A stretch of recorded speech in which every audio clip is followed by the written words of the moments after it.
Hello and welcome to the Halo 4 Epidemic. This is Oakley Hidef and I'm here to bring you a new tutorial, and this one is going to be covering door mechanisms. So what that entails is using movable and explosive objects in Halo Reach's Forge engine in order to make sort of doors that you can open or close, and that includes either physical access or through teleporters. So again, I'll repeat that's just using movable and explosive objects in Reach. So there's a whole variety of ways you can do it, and we're just going to go ahead and show you guys the basic techniques that you're going to want to do when you're essentially going about doing this. And the reason you're going to want to do this is basically to have an area of your map blocked off that can be opened up either manually, like we'll show you with here, or sort of a timed event that can open an area, close an area, because the only time you can really do that is an invasion, and that's through phases. So we don't have switches yet. Hopefully in Halo 4, fingers crossed, we will, but for now we have to make do.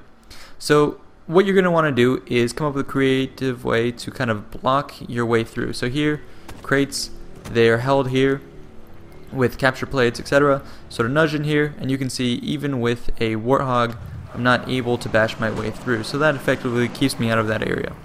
So what you can do is make a mechanism that allows you to break through here when you flip the switch.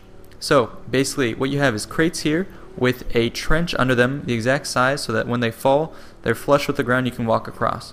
What's holding them up for the moment are those fusion coils here, here, and here. They're unfixed, and essentially what happens is you have a mine here that serves as a trigger that'll explode a bunch of stuff and detonate all these, and then the crates will fall through. So the key components you're going to need are the crates, obviously ways to brace them so you can't really punch them out of the way.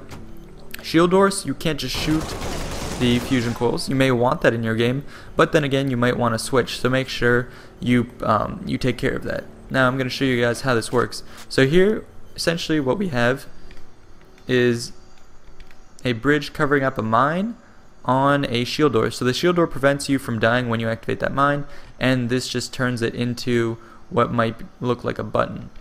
So the mine's there, you can blow it up. If you come on the inside, that mine is going to blow up here, and it's going to blow up the two other mines here, and those mines in turn will blow up fusion coils stationed on either side, thus dropping the crates and allowing you to move through. So that's basically how this works, and I'll show you it sort of in progress. So this is pretty cool. So what I can do is walk up to here, explodes it, and there you go. Everything dropped. You can range this from a small door to a bigger door that you would be able to drive a Warthog through. So that's pretty cool. It's very neat. So a couple ways to make gates is like this. You can also use grav lifts to sort of push stuff out of the way, and that's a timed event, or you can use grav lifts to push stuff into the way. So here what you might do is have a crate, as you can see here, put it on phased, move it around, blah blah blah, do whatever. Then what you're going to do is put it in place, and essentially you have an opening here, so I can go through here. But what you're going to do is the grav lift is going to spawn, and it takes a little bit of tweaking to get the angle right, but once you toy around with that you'll find a good angle, and it'll essentially push that crate and block this area here. So I'm going to try that. It doesn't always work, you just have to toy around with it until it does. So I put it back on normal, it interacts with the grav lift, and there you go. It rocks it in place, and now I can't get through. So that's another way to make a closing door, and you could do it the other way where the grav lift pushes this back into this recessed hole, and there you go, you have an opening door. So go ahead and use movable objects combined with grav lifts or explosives in order to make these different things work. Now, we're going to go over another type of sort of blocking way, a way to close a door. And this is by having, essentially you have a chimney where at the top is a crate, and right under the crate you have an explosive fusion coil holding it up, and one more time, one-way shield door just so you can't hop through and blow anything up. So that's just for protection. So what you can see is the crate is held up by that fusion coil. Then what we did over on the side is another fusion coil is put up here. You can see it's unphased, and when I put it on normal, it'll drop, blow that up, that'll blow that up, and then the whole thing will fall into place, and you've locked your door.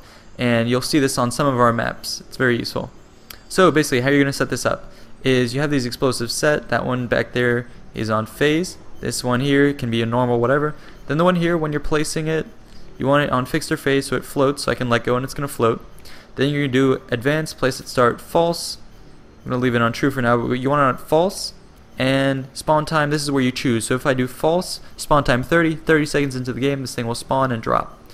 Now, another important thing to note is that you want this to be on phase initially when you place it so it floats, then go ahead and put it on normal. What you want to do, okay, I'll start over just so it's clear, is I'm not actually holding the fusion coil. Now I'm holding it, now I'm not. So you want to not hold it, go up to it, press X, and go to normal. That way the game thinks that the fusion coil will spawn there, but when anything interacts with it or the game starts, it'll fall, explode, and that happens. If you were to grab it on normal and let go, then it would fall, and wherever it explodes, that's where it's going to respawn. So by having it fixed in the air and then putting on normal without touching it, it's going to spawn in the air and keep falling and repeating that. So that's what you want to do to have that happen, and here you can see it works perfectly. Now over here, another thing you can do with explosives is block off teleporters. Now, say you want a teleporter to be accessible later on in a game. What you can do is just go to, advance, let's just start false, spawn time, 1 second. So a second into the game this will spawn, or you can have it 2 seconds, 3 seconds, whatever, up to 3 minutes. So you can choose that. That's how you would say, okay, I don't want a teleporter spawn till a certain point. What you can also do is have the teleporter spawn but have it blocked. So you're going to have to block the back and the top so that a player coming through doesn't, spawn above this. Then you have a fusion coil or something blocking it, but something that can be destroyed. So I'll show you here. Can't go through. Now there are a couple ways that you can open this up, either by player manually coming over here and shooting it and blowing it up, or coming over here. There's two different ways, sort of a mine that will blow it up. So if you want to save money, what you can have is a grenade that'll spawn, drop, blow this whole thing up. When that happens, there you go, I can walk through.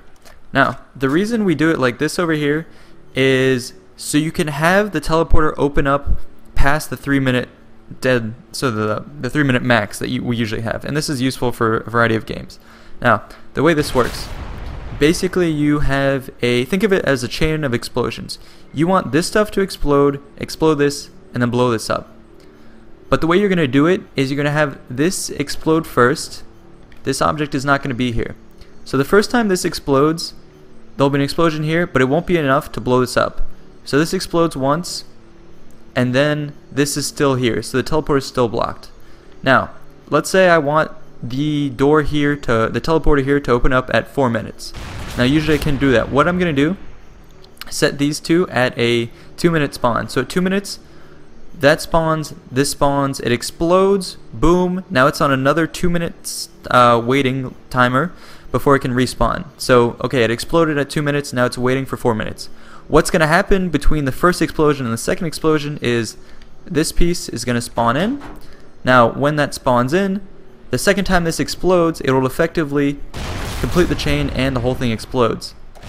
So that's basically how you're going to get stuff to explode after the 3 minutes. You can do a lot of stuff like this, and just think of it as a chain where initially the explosion takes place, there's nothing to connect it, it waits to respawn, and in that waiting time the chain will be completed, and there you go, that's going to be explosive. So there's a lot of tricks you can do with that in order to make it work.